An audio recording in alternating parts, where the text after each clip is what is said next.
El gran secret dels mags és saber guardar els secrets, i el mag Lari en guarda molts.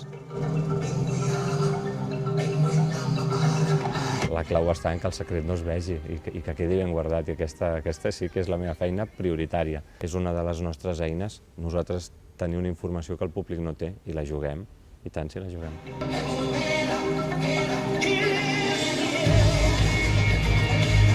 Fer aparèixer o desaparèixer els seus ajudants, tallar la gent en trossos amb una màquina, fer una sessió d'espiritisme per contactar amb el fantasma del Tívoli o fer desaparèixer algun espectador.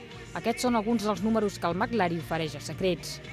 La gent es trobarà un espectacle que jo penso que és l'espectacle de gran format que no s'ha fet mai aquí a Barcelona, excepte quan va venir el Copperfield, no? Però és una altra història. És un espectacle on la gent es trobarà grans efectes, molt visuals, molt impactants, i també es trobaran el personatge del mag Lari, no? Que és un personatge molt còmic, que té un punt d'un humor així estrany, una mica cínic, però també una mica tendre.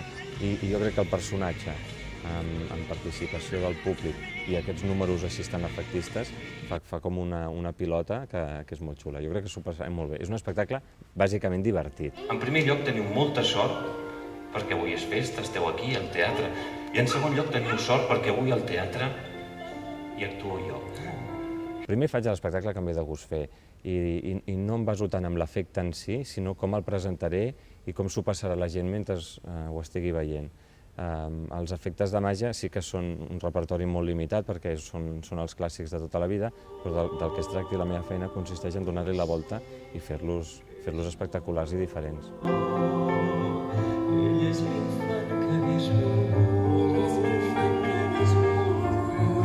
Els secrets del mag Lari estan molt ben guardats, tot i que la temptació de revelar els trucs sigui sovint difícil de suportar. Però és que en tinc moltes de ganes d'explicar, perquè hi ha moltes vegades que la manera com es fa és molt més bonica de saber que l'efecte en si, no? Hi ha coses que són molt curioses i sap molt greu que la gent no ho pugui saber, però és el que hi ha, has de fer que el secret pervisqui. Al final, l'objectiu, a més de fer passar una bona estona, és sorprendre el públic i fer que aquest surti preguntant-se: com ho ha fet?